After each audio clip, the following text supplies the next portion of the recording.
por qué creo que te duele la cabeza. Porque tu cerebro, cuando te excitas, es más grande que tu cráneo. Te han hecho así.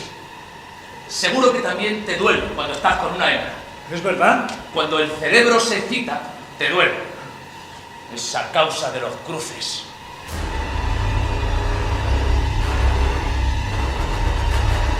La paz perpetua es un texto que responde a un desafío que me hace Gerardo Vera, que hace unos años me desafía a confrontarme como dramaturgo con el tema del terrorismo.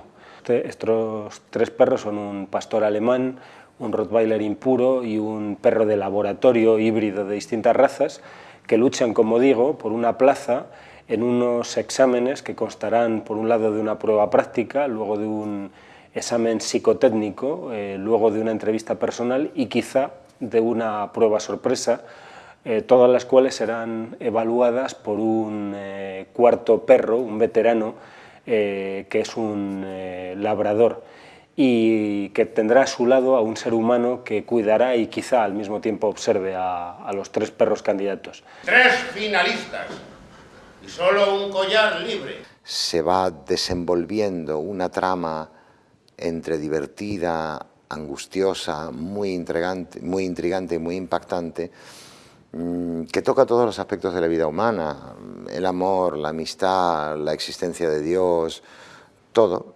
Es capaz de detectar un cáncer por el olfato. Con una probabilidad del 87%. Salvó vidas. Debía ser un trabajo emocionante. Como en el hospital me pagaban bien. 4 kilos de solomillo al día y una hembra nueva cada 3 meses. Pero recibí una oferta mejor y me piré.